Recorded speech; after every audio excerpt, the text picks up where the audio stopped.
to wide ranges disproportionately underrepresented in the fields of science, technology, engineering, and math worldwide, with just around 30% of the women students in higher education globally picking STEM-related majors, according to the UNESCO. So in line with this year's theme of International Women's Day, Digital Innovation and Technology for Gender Equality, today's webinar will discuss how innovation and technology and digital technology in particular can be used to enable women scientists and professionals to achieve more in agriculture and science, and what can be done to address the digital gender gap. Without further delay, I'd like to pass the virtual microphone to our Director General, Dr. Tarifa Al-Zahabi, to give the opening remarks. Thank you, Rima. Good morning, everyone. Sabah al-khair. Distinguished speakers, ladies and gentlemen. It is a great pleasure to welcome you all to our webinar dedicated to the International Women's Day. The world comes together every year to celebrate the 8th of March as a special occasion to showcase the significant roles, achievements, and contribution of women and girls in different areas. But it also serves as a moment to spotlight various challenges they face in their personal and professional lives, including digital gender gap. I will complement what also Rima mentioned earlier. We live in the digital age, so it may come as a surprise that 37% of women and girls do not use the internet globally. This means that they cannot benefit from the vast pool of knowledge and available online. We know that this day and age digital skills are critical for personal and professional development globally. So it is important to provide women and girls with skills and resources to take advantage of the digital technologies. After all, when women are empowered to realize their full potential, economies grow and societies prosper. And more importantly, they often act as a catalyst for advances in many fields, including agriculture and science. This is why we at ICBA pay special attention to offering women and girls opportunities to learn and grow both personally and professionally, so that they can contribute more to agriculture and science in particular, and social and economic development in general. Jointly with our partners and supporters, we provide a range of virtual e-learning courses and women under dedicated capacity development programs such as the Arab Women Leaders in Agriculture, AULA, to develop their research, leadership, and other skills. AULA, for example, is a unique fellowship program for promising women scientists from across Middle East and North Africa. It was launched in 2019 with support from the Islamic Development Bank, the Bill and Melinda Gates Foundation, and CGIAR Research Program on Wheat. To date, we have successfully graduated 38 fellows from 7 countries: Algeria, Egypt, Jordan, Lebanon, Morocco, Tunisia, and the United Arab Emirates. Building on this success, I am pleased to announce that today we are launching the 3rd edition of AULA with the support of the Bill and Melinda Gates Foundation. And I would like to take this opportunity to thank the foundation for making it happen. I am sure that AULA will continue to reach new heights and attract more talented women scientists from across the region. As we have several distinguished speakers with us today, I look forward to learning about their experiences and insight, and on how can we create more opportunities for women and girls in science and technology. With this, I wish you happy International Women's Day, and we look forward to this interactive session. Thank you. Thank you very much, Dr. Tarifa, for sharing your thoughts and insights. So as very clearly mentioned by Dr. Tarifa, we're all aware that the MENA region has a great wealth of talented women researchers. And this is why we have initiatives like AULA, or the Arab Women Leaders in Agriculture, which is a unique program, as clearly mentioned by Dr. Tarifa, that is led by ICBA in collaboration with its partners, to drive the best out of Arab women researchers towards creating innovative solutions for the sustainability and prosperity of the agriculture future in the region and beyond. Dr. Sharbel Taraf, Chief of Operations and Development at ICBA, is here with us today to tell us more about this unique capacity building program. Dr. Sharbel, the floor is yours. Thank you. Thank you very much, Rima. Thank you, Dr. Tarifa. First of all, definitely happy Women's Day. And the woman in me, you know, just like as a proud father of three accomplished ladies, really make me a little bit, you know, emotional at this point, you know. However, you know, without further ado, I will share my presentation with you.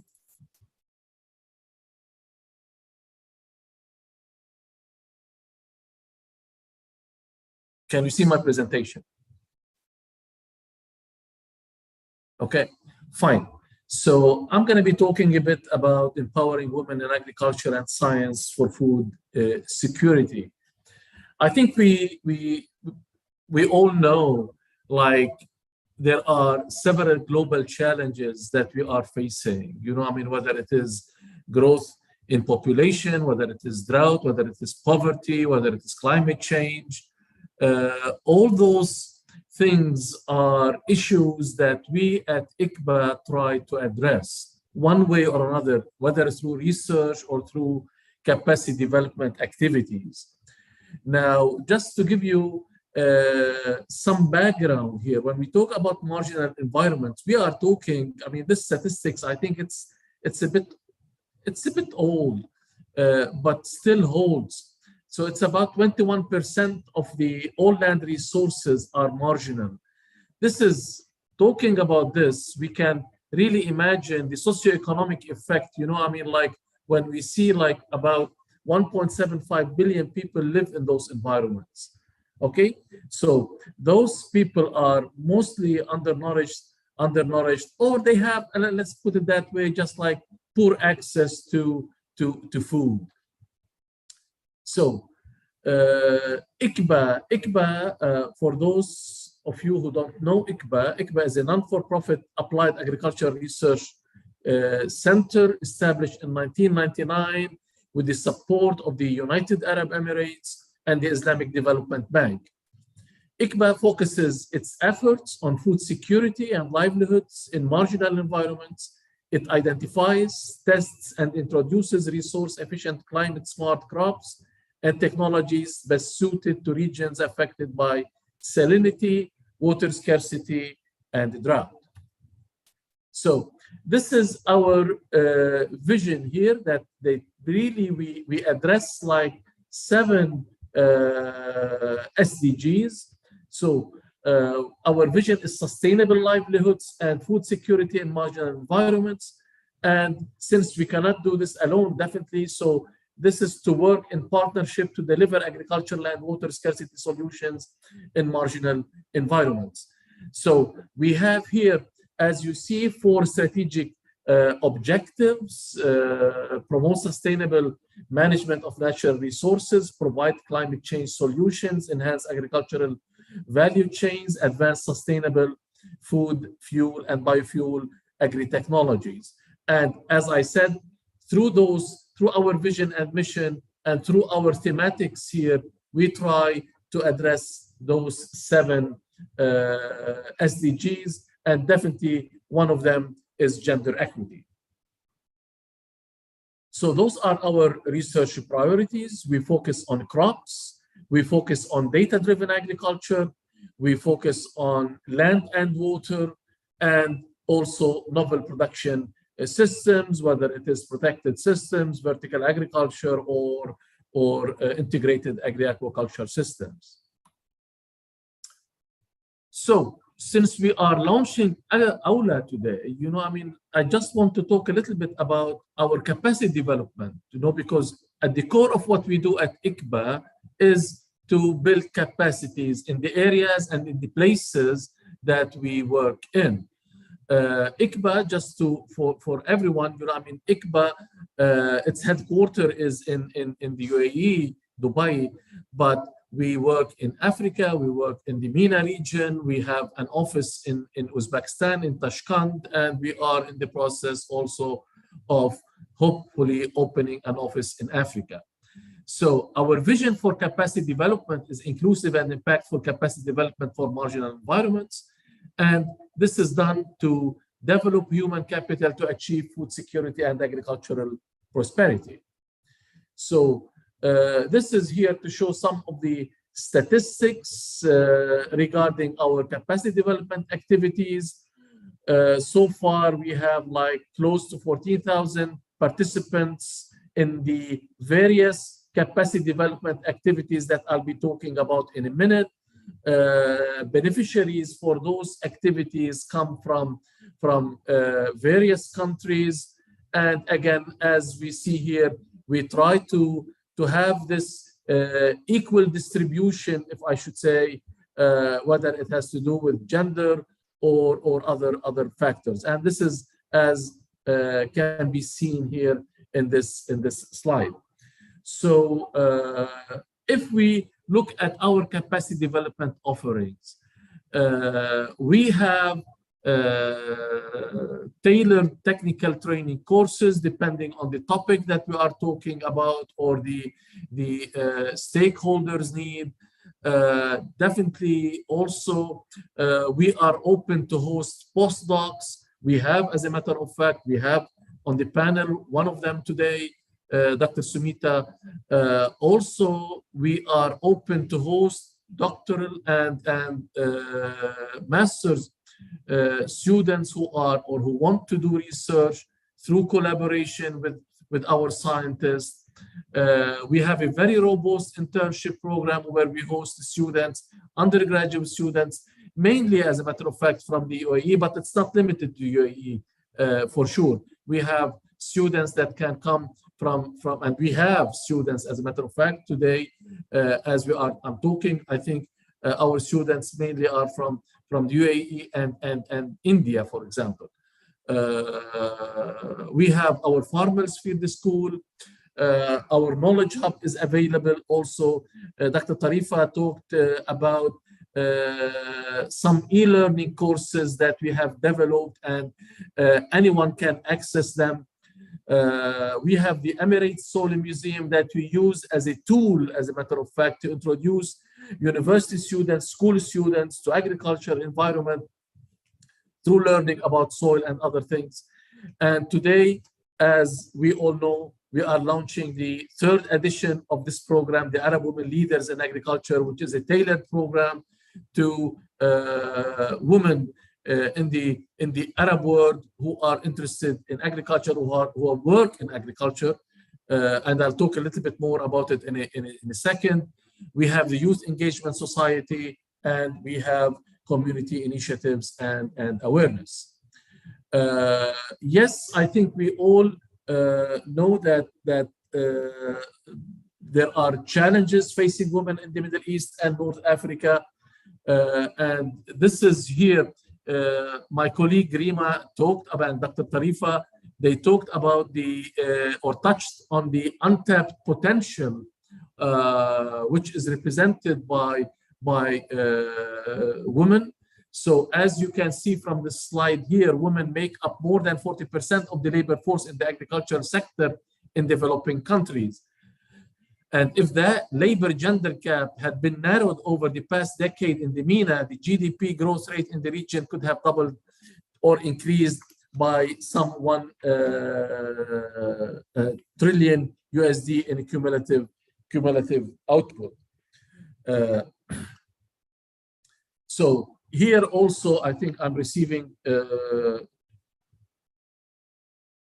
anyways, so women are crucial also for innovations. There are several studies that have shown the importance of women there. I don't have the time to list all those studies, but it shows that higher female representation in senior roles leads to better performance in organizations that have innovation as a core value.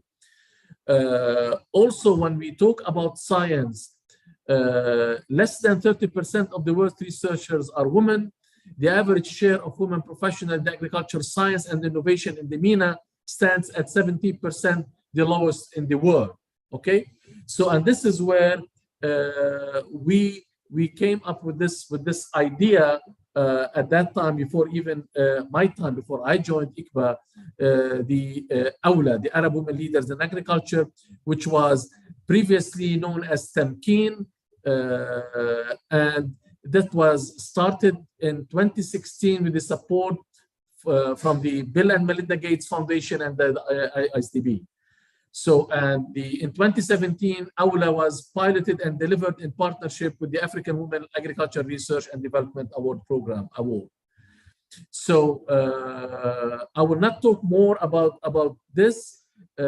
So, we have, in the first edition of AULA, we have graduated 22 fellows from 6 countries: Algeria, Egypt, Jordan, Lebanon, Morocco, Tunisia, and they were graduated on March 8, 2020.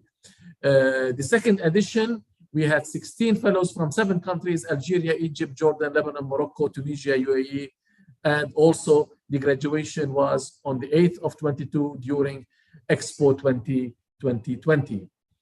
Okay. So we try to maintain our connection with AULA through this alumni network, so to speak, which really keep us updated on their activities.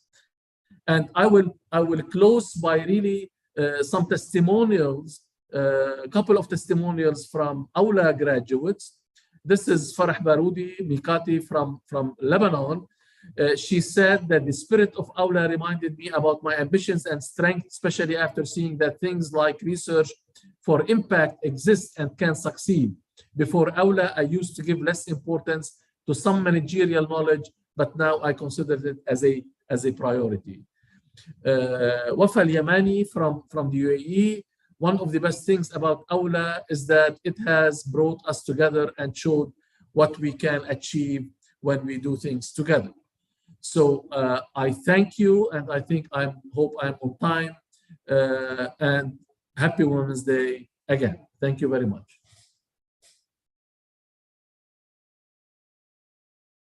It is great to see such initiatives that truly help aspiring women scientists from across the MENA region to realize their full potential and become leaders and innovators that we certainly need for our food secure and sustainable future. So thank you again, Dr. Shabel. Let us now open the panel discussion with a focus on innovation and technology for the empowerment of women and girls in agriculture and science. So our panel today brings together various scientists and experts. So we have with us today Ms. Christina Petraki, who is leader of the FAO ELearning Academy. We also have Mr. James Carty, Deputy Director, Middle East and East Asia at the Bill and Melinda Gates Foundation. Dr. Sumita Tushar, who is postdoctoral fellow, plant genetic resources scientist at ICBA. And we also have Mr. Rami Farran, who is IT Academic and Application Services Director at the American University of Beirut in Lebanon. Welcome, everyone, and thank you again for joining us. So we will begin with Ms. Christina Petraki. So Christina, you do have extensive experience with almost 20 years heading the FAO ELearning Academy. Can you please introduce yourself to the audience, to your, to your incredible background? Thank you. Thank you very much for inviting me for this very important day. So I'm Christina Petraki. I head the FAO ELearning Academy. And indeed, the objectives of the Academy is inclusion, is universal education, first of all, is giving the same opportunities, the same rights to education.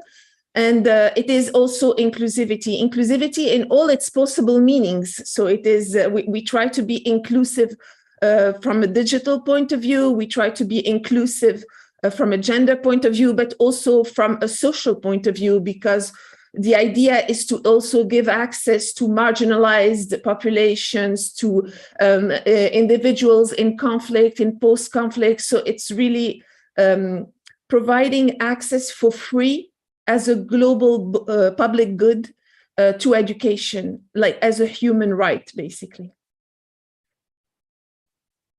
Thank you very much, Christina. Very interesting indeed. Now, can you tell us about some of the courses that are offered by the ELearning Academy that address gender-based constraints and spotlights the importance of eliminating gender inequalities in order to achieve the necessary transformations that are targeted by the SDGs?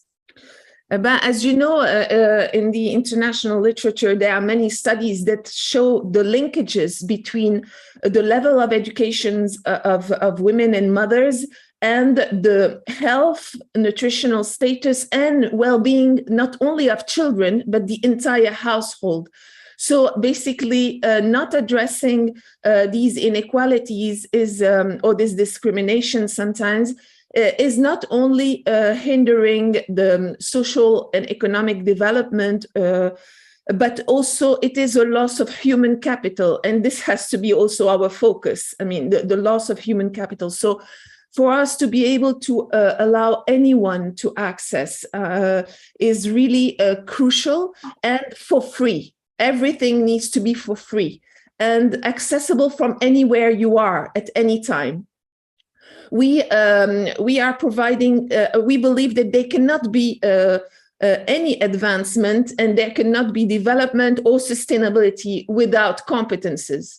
We need to be able to transfer competence, and that is exactly the objective of the FAO eLearning Academy. We transfer courses that are competency-based in different thematic areas, and we try to also cover multi, inter, and transdisciplinary competences. That is exactly the objective of the courses. And the courses cover different thematic areas, so climate smart agriculture, but also water. What's the nexus between water and forests? What is the linkages between water and soils? How do you restore soils? All of these thematic areas are covered in an integrated way, because you can't just talk about soils without talking about water, about livestock, about forestry. You need to really be able to address the various areas in an integrated manner. And that is also the objectives through our courses. Brilliant. Thank you very much, Christina. Now, we did talk about access to the internet, which is rather challenging for women. We also mentioned some interesting statistics, even shocking at times. What kind of, I mean, how would you say that these skill sets that you are referring to can be made available and accessible to women who don't necessarily have access to the internet? How can we ensure that these women actually do have access to your tools? What we are trying to do is to really provide access to anyone from anywhere. So even populations or areas with low connectivity have the possibility, there is the possibility to download the course, and then you can use it on your local area network. With one download, an entire institution can benefit from the course. So to have a downloadable version, but also we create a lot of mobile learning, and this is also very important. So wherever you are, even in a very remote area, you have the possibility to access the courses. And also we try to be very innovative, not only in the design of the course, where we always are very inclusive and we involve target audiences, and of course very gender biased audiences to contribute to the design, but we're very innovative also in the learning methodologies. So we use also videos, scenarios, we use also interactive videos, and of course, using a gender balanced and gender sensitive approach in the images, in the photographs, in the scenarios, in everything we do, basically. Very interesting indeed. Thank you very much, Christina, for your inputs. It's great to hear about such powerful tools available, of course, again, free of charge. That's probably the most important point about it, with so many learning opportunities. And I highly encourage everyone to visit the platform by visiting elearning.fao.org. We can share the link with you on the chat box. Thank you again, Christina. Thank you. Thank you very much. Thank you. Moving on, we have with us today also Mr. James Carty, who's Deputy Director, Middle East and East Asia at the Bill and Melinda Gates Foundation. James, can you briefly tell us about your background and your current role at the Bill and Melinda Gates Foundation? Thank you, Rima, and thank you for inviting me to take part in this webinar on International Women's Day. It's a real honour to be here. My background, I have been at Foundation for about 1.5 years, and prior to that, I spent much of my career in the Middle East working on government advisory work in a whole range of different policy areas, economic development, education, etc. And also running programs in the region. I spent quite a lot of time in Lebanon running a small program to support small and medium enterprises, including for agricultural enterprises. My work at the foundation really is helping to build partnerships between the foundation and governments both in the Middle East region, predominantly in the Gulf, and also in East Asia, so in Japan and Korea. Finding areas of mutual concern, often in healthcare, agriculture, financial inclusion, water, sanitation, and hygiene, to tackle some of the world's most pressing developmental challenges. And our foundation's philosophy is that every life has equal value, and most of our work is concentrated on the poorest in the world, particularly in sub-Saharan Africa and South Asia. We are working very closely with the UAE on a number of fronts, including global health and gender, and the intersection between the two. So the UAE has, for example, hosted several high-level dialogues on gender and immunization, and the UAE can obviously speak with great credibility on gender, given the work that it has done to promote gender equality domestically as a cornerstone of its own development. Thank you very much, James. Very interesting indeed. Now, many of us have heard about the Foundation's gender equality division strategy to tackle gender inequality and also address the barriers that keep women and girls as active members of the society. Can you tell us a little bit more about this strategy? Certainly. So the principle that underpins the Foundation's gender equality work is that when women and girls have an equal chance to thrive and lead, everybody benefits. And we do have a gender equality division, but gender equality is really it can't be tackled in isolation, and it's embedded in everything that we do. So it's integrated across all areas of the Foundation's work, from health to agriculture, nutrition, financial inclusion, etc. At a high level, the Foundation's working to tackle women's economic empowerment, leadership, data and evidence, and innovation in science and technology to improve women's health, with a focus on low-income women and girls in South Asia and sub-Saharan Africa. The precise ways in which the Foundation tries to achieve these goals is very content-specific, reflecting the fact that the challenges that women and girls face vary greatly across geographies and social strata. But just to give a few examples, we spend a lot investing in research and development to unlock new diagnostics, therapeutics, vaccines, and health solutions for women and children. We support women's enterprises to remove barriers to work. And obviously, a lot of the enterprises that we work with in the areas that we work with are smallholder agriculturalists, and a huge focus on women in agriculture. And we also work encouraging leaders and governments to make investments in areas like women's economic empowerment, women and children's health, and women in leadership. I think the Foundation's partnership with ICBA on Aula is a great example of how the Foundation works to achieve several mutually reinforcing goals at once. And I'm really excited that Aula, the next edition of Aula, is being launched today. We're really excited to partner with ICBA on this and to push this forward. The UAE has also been at the forefront of work on data and evidence on gender equality. So, for example, in 2019, the Lancet published a groundbreaking Stanford University study on gender norms and health outcomes, which was a result of a co-investment by the UAE and the Gates Foundation. Thank you very much, James. Yes, indeed, it was mentioned by my colleagues earlier, Dr. Tarifan, Dr. Shabel. Aula Foundation, it has been a successful initiative thanks to the support that we have from the Bill and Melinda Gates Foundation. Now, would you be able to give us some other examples of initiatives or maybe achievements by the Foundation to increase women inclusion, maybe specifically in rural areas, to include these women in the digital world, in the Middle East and East Asia? Certainly. So the majority of the work of the Foundation's work is focused on the poorest parts of the world, and particularly in sub-Saharan Africa and South Asia. So we don't actually do that much programmatic work in the Middle East and East Asia. But a number of the tools that we develop have application well beyond the regions that we work in once they have been adapted. And so I can talk about a number of tools that have perhaps been tested and trialed in these parts of the world, but then rolled out more generally.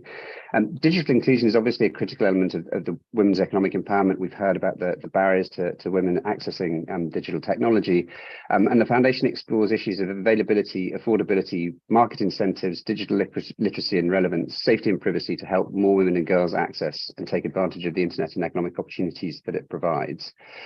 Just to give a couple of examples of work that we have done in financial services and agricultural information systems. In one program, our partners developed and piloted a mobile app in women's savings groups in rural Tanzania. The app was piloted in Tanzania. It's called Dream Save, and it's now being used in 8 countries in Africa, Asia, and Latin America. It provides an intuitive interface where deposits that women put into the savings are tallied, loan repayments tracked. Members can easily see their own money and the entire pool grow. And there's also a way to set and track goals. You only need one phone for the group, although if women have personal phones, they do receive SMS messages reflecting their transactions. And the technology promotes empowerment, both economic and otherwise. Women can learn new technology in a supportive group, which can be a bridge to broader mobile use for women who may be intimidated and or don't know that its potential. Another example is in the agricultural sector, we've worked with partners Digital Green and the National Rural Livelihoods Mission to develop digital tools to help improve the practices of smallholder farmers, the majority of whom are women. And these tools use multi-channel messaging, so video, interactive voice recording, and assistive user interfaces, which are often very visual for those who are illiterate. And it's really helped to yield improvements in agricultural advisory uptake among women, although the impact is somewhat dampened by digital literacy gaps. And so we're obviously doing work to address that. Going forward, the gender division of the foundation is investing over the next few years to understand in greater detail the gender barriers, helping to create access to digital tools. We talked about the affordability, access, literacy and relevance, safety and security and norms. And we're working on tools and approaches to reduce the gender gap in digital adoption for women and girls so that they can participate and thrive in the economy of today and tomorrow. The aim is really to accelerate sustained progress to achieving gender equality by enabling meaningful digital connectivity to improve girls' and women's lives, livelihoods, and livelihood outcomes. Thank you, James. That was very, very interesting. It's truly inspiring to hear about such impactful initiatives that help accelerate progress towards women empowerment. Thank you. Our third speaker today is Dr. Sumita Tushar. She's postdoc fellow plant genetic resources scientist at ICBA. Dr. Sumita, good morning. You have a very interesting background with extensive experience in field experimentation and plant genetic resources. Can you tell us a little bit more about your journey and how you landed in agricultural research? Thank you, Rima. Good morning, everyone. Thank you for joining us, and happy International Women's Day to every incredible women out here. So I'm Dr. Sumita Tushar. I'm working as a postdoctoral fellow in plant genetic resources at ICBA, and I have been working with ICBA for 5 years now, but in this position as 3 years. And I'm a training I'm a botanist and specifically working for ICBA Gene Bank. And the gene banks are a key tool for conserving the crop diversity, and we do conserve and store the available genetic resources of crop species, providing a safeguard against their loss due to the environmental and the climatic changes. ICBA Gene Bank is an ecological gene bank, not a crop-based gene bank. So we have conserved more than 16,000 accessions of plants that's belonging to around 257 species. And these all are salt, drought, and heat-tolerant plants.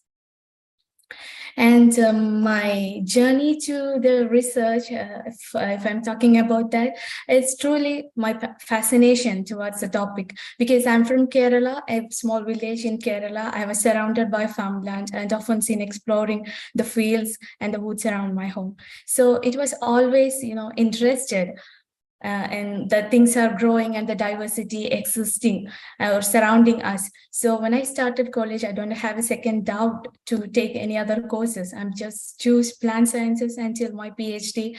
I'm stay with the course because it's my interest. And after all, all we wanted to be happy at the end of the day, what we are doing. So I'm really happy I landed in ICBA and joined in the plant genetic resources. So because I'm getting a greater opportunity to work with the plants in real time in the field environments, and we are tackling the solutions for attaining global food and nutritional security by diversification of crops and sustainable utilization of the resources.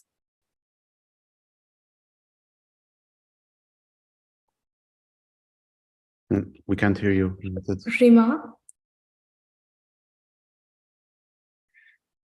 Rima, I can hear you. Yeah, can you hear me now? Yes. Yeah, I was saying thank you very much, Dr. Sumita. We're certainly very lucky to have you with us at ICBA.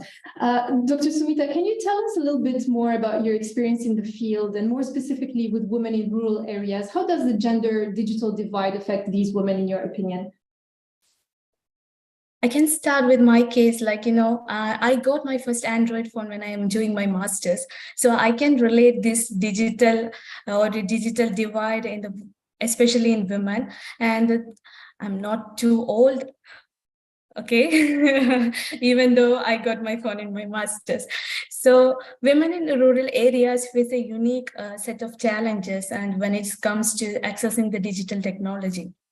And it's in a variety of ways, like making it difficult for them to access the same resources that their urban counterparts getting. In case of educational, job, and healthcare resources, even they cannot share their stories and make their voices heard. So these rural women, they not only lack the digital infrastructure, but they also lack the digital literacy too sometimes. So many of these women, they lack the skills needed to use the digital tools and technology, making them less likely to take the advantages of the resources available. And this divide has a significant impact on women in the areas, especially in agriculture and research. And in those cases, those women, they couldn't access the technology or the internet, and which can hamper their ability to gain access to the information, resources, and the skill sets that could help them to better in their work. And this lack of technology can limit their ability to connect with their other farmers or researchers in their field, and they may lead to the lack of collaboration and knowledge sharing and innovation. And this in turn reflect in the lower crop yields, decreased access to the markets, fewer opportunities, and their entrepreneurship also. And they lead to lack of awareness about the challenges in the agricultural industry, leaving the women in these areas at a disadvantage.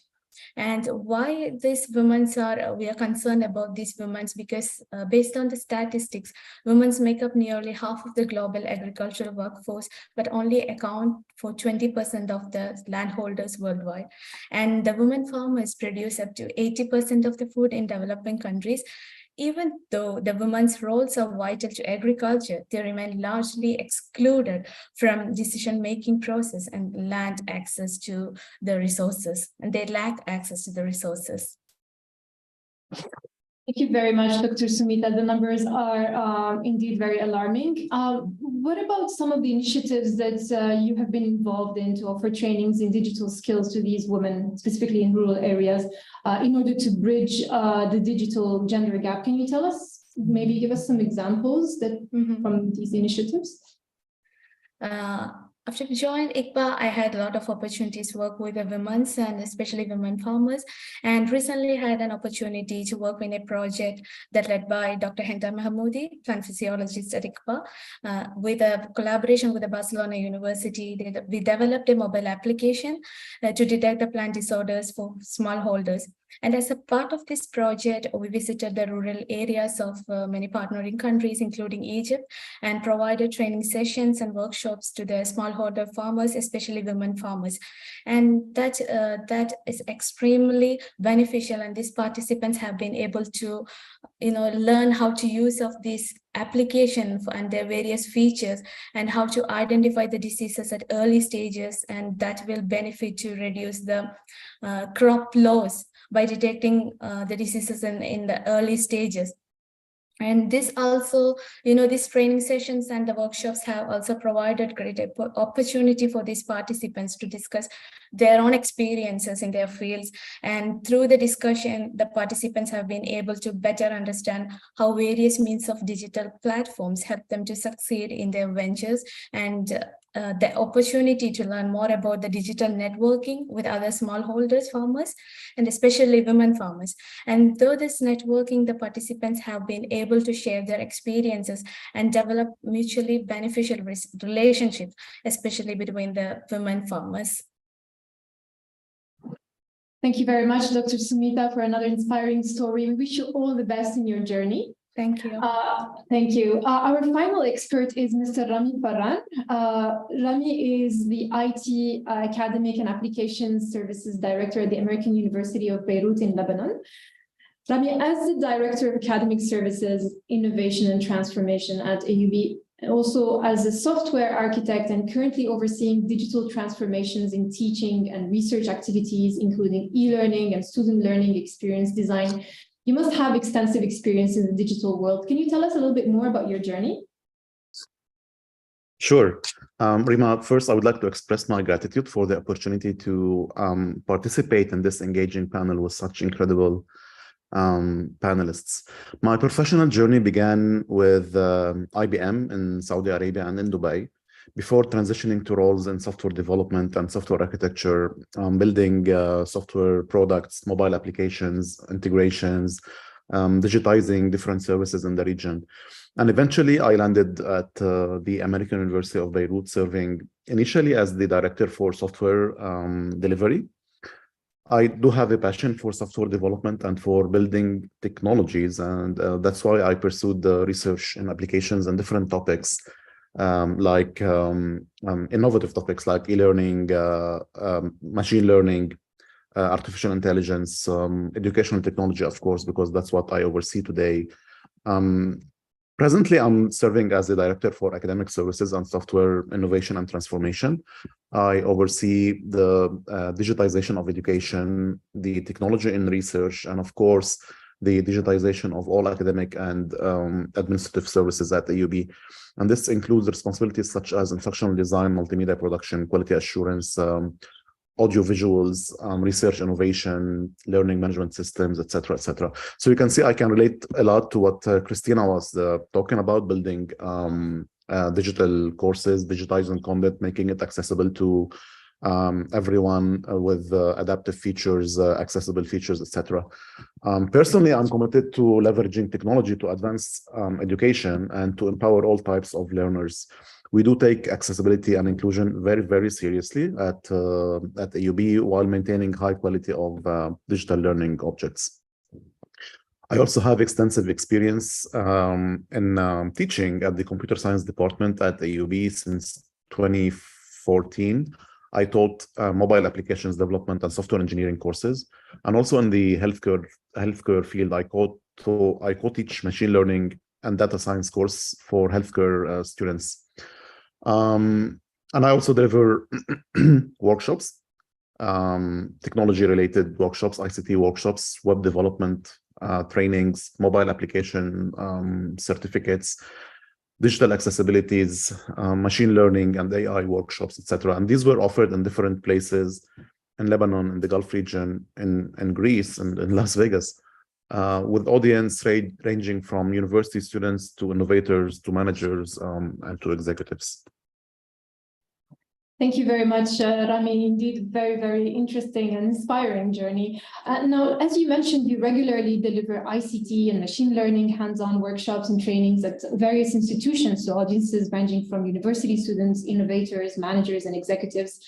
Statistics show that women make up only 22% of artificial intelligence workers globally. And a global analysis of 133 AI systems across industries found that 44.2% demonstrate gender bias. Do you often come across this persistent gender gap among your trainees? Unfortunately, yes. There is a gender gap for women in technology, and there is always a persistent gender gap among my trainees and students as well. Women are underrepresented in many technology-related activities, including computer science, computer engineering, and information technology. I would say the reason for this gender gap, the reasons are complex and multi-faced. One reason would be stereotyping and biasing. So there are stereotypes that suggest that women are not as capable or as interested in technology as men. And this can lead to unconscious bias in hiring and in promotion decision. Another reason is the lack of role models. So the underrepresentation of women in technology means that there are few visible role models for young women who are interested in pursuing careers or taking courses or pursuing education in this field. And this can make it harder for women to envision or imagine themselves as successful technologists. When we think of successful technologists, who do we think of? Elon Musk, Steve Jobs, Mark Zuckerberg, Bill Gates, Satya Nadella, Jeff Bezos. However, there are many successful female CEOs for technology companies. CEO of Facebook, Sheryl Sandberg. YouTube CEO is also a successful technologist, Susan. I can't remember her family name. Former CEO of Yahoo, Marissa Mayer, and of course, Melinda Gates. So, but we don't hear a lot about female technologists. We don't see them frequently in the media or in social media. And I think it's very important for women in technology fields to make more appearances on the media and inspire other females into that domain. Other contributors would be the workspace cultures. The culture in many technology companies can be exclusive and unwelcoming for women. And this can include, for example, lack of flexibility in work arrangement to be more accommodating for women who have caregiving responsibilities, especially in this region. And also when it comes to the education pipeline, women are underrepresented in computer science classes. So, and this by definition would limit the pool of qualified candidates for technology-related activities.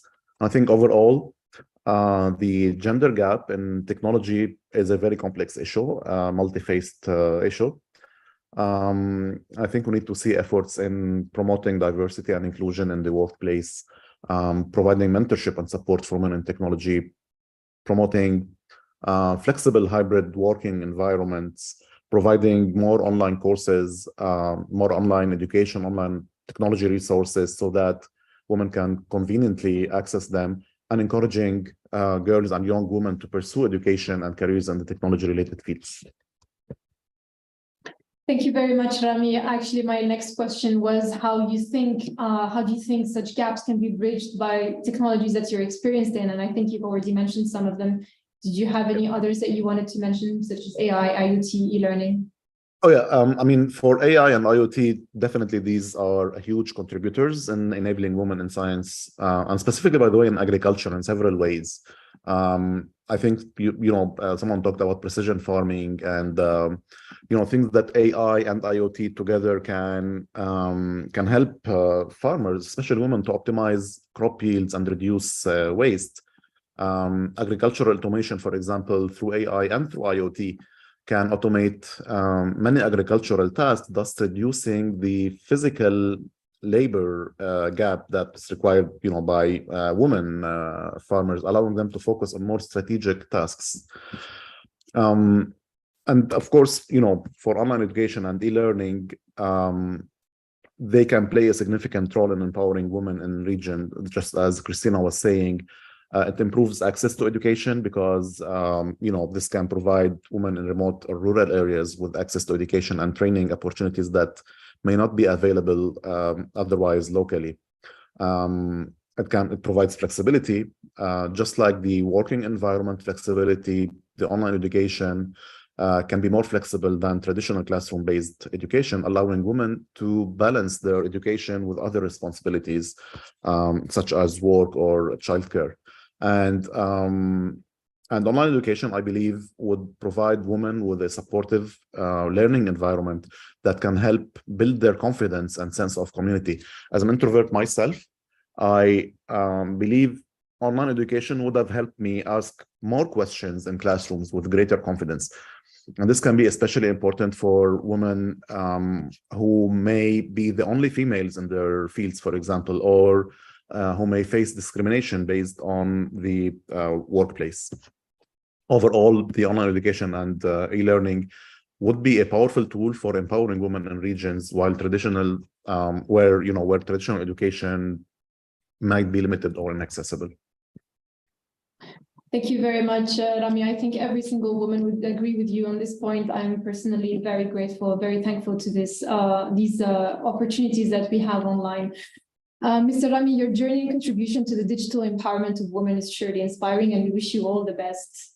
Thank you again to all our speakers. The floor is now open for questions and answers. If anybody has any questions, please click the raise hand button, or please don't hesitate to share your questions in the chat box, and we will take the questions in turn.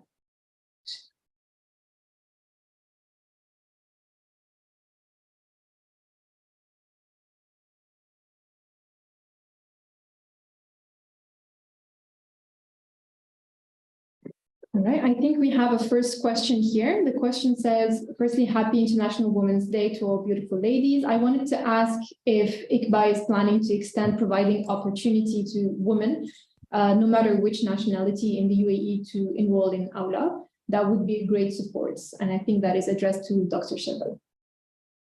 Yeah, thank you, Rima. Thank you. I mean, the program, as the name is, I mean, it's designed for the Arab women leaders in agriculture. However, you know, I mean, having said this, you know, I mean, we are in the process of looking into having the same model in Africa and also in Central Asia. Okay, so this is where we stand today. Whether, you know, I mean, we have a more universal, if you will, program, okay, where it's not limited to nationalities, it will be open. So this is another discussion. But at this point, so we have Aula. There is the discussion on having a same program for Africa and another program for Central Asia. Thank you very much, Dr. Sharbal. I hope that was clear for Akita Bedi. We also have another question from Intisar Al-Teraifi, who is saying, many thanks for this chance and congratulations to all women on this day, 8th of March, 2023. My question about the opportunities in ICBA is to have shared projects with women scientists in Sudan. So do we have any projects involved in Sudan? Perhaps Dr. Sumita or Dr. Shebel can give some input about this question. Currently, as we stand today, we don't have any projects in Sudan. As you know, I mean, also, I mean, as an international center, we with the situation, sometimes the countries dictate on us, you know, I mean, where to work and how to work.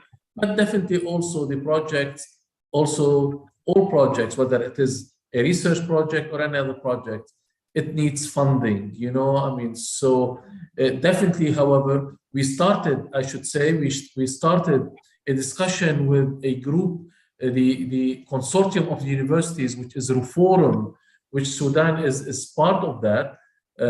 So we are in discussion and hopefully things will materialize so that we can have more collaboration, whether through universities or through research centers. Thank you, Dr. Shebel. We certainly hope to expand and offer more opportunities to women globally. Did we have any other questions?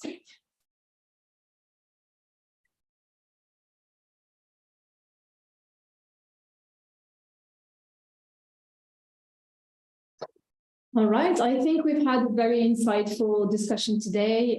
It was surely inspiring to hear about everyone's personal experiences and efforts for women empowerment in STEM. So I would like again to thank our esteemed speakers, presenters, but also our participants.